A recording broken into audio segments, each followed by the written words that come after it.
So it's getting cold outside and you've put your car away. What do you do now? I live in Minnesota, so this feels like a really crazy ask to enjoy the car scene in the winter. It's frigid cold up here. Our car season ends in November and does not reopen really until May, sometimes late April, mid April, if it starts warming up early. But what are we supposed to do for 6 months, us car enthusiasts, if we don't have a sim, if we don't have our own car that is cool and can drive in the winter on winter tires and is fun to drive? What are we supposed to do? We just have to put our love for cars to the wayside and just wait for 6 months in the dark and the cold and the depressing? Hopefully not.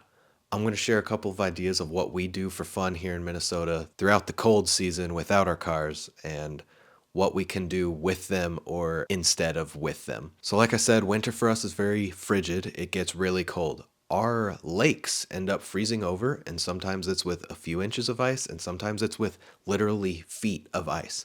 And what does that mean for us is that we can take entire vehicles out on lakes and we can drive them on ice. And because of that, you know that the racer inside of us says, well, I can do that faster than you. So we have ice racing in Minnesota. We have a local organization called IIRA Ice Racing. You can look them up on Facebook, join their group, you can see their schedule.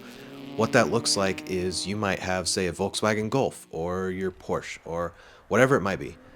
You put tires on it, and if you don't put studs in them, you can go out there, you certainly can, and it will be very slick. Or you can put studs in it, and that's what IIRA Ice Racing does.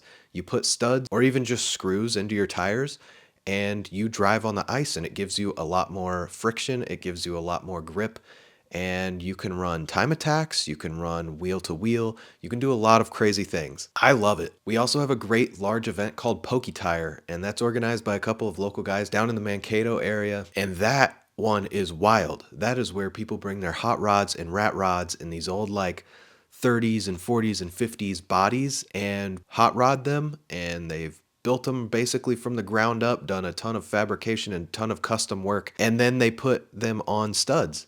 And they're driving these crazy cars, which is already crazy. They're driving them on the road, but now they're driving them on ice, and they have studded tires, and it's awesome. And they're drag racing them. They're driving them in ovals and drifting them. They're driving them just all the way around the lake in kind of a poker run style event. It's really cool. If you're local, you should definitely go check it out. I'm hoping to be there again this next year. When our lakes aren't frozen over, sometimes we just get a ton of snow instead. With that, up here, we have snowmobiles. I'm originally from Missouri, and I had never seen a snowmobile really until I was like 22. Like right before I moved up here, basically, I saw my first snowmobile. And then I moved up here, and everybody has snowmobiles. And guess what? They race them. So it's really cool to go and watch Snocross and to see these people launching their very highly souped up snowmobiles 20 feet in the air and going absolutely crazy fast. It's insane. And if you've never seen snowmobile racing, you should absolutely go watch it sometime. But man, sometimes the frigid cold is just too much. Up here we get -20s, -10s, sometimes extremely even worse than that. Or it's just a consistent like 10 degrees. And it's just really cold. And even all these fun things I just listed are fun, but to a degree, and to at a certain point it just gets really cold and not as fun anymore.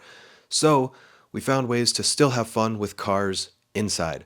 And what that looks like is we have a nice RC drifting scene up here. There are definitely a handful of shops and just people who are very big RC enthusiasts, and they might open up their own place or even a shop, open up their shop to RC drifting, and it looks super fun.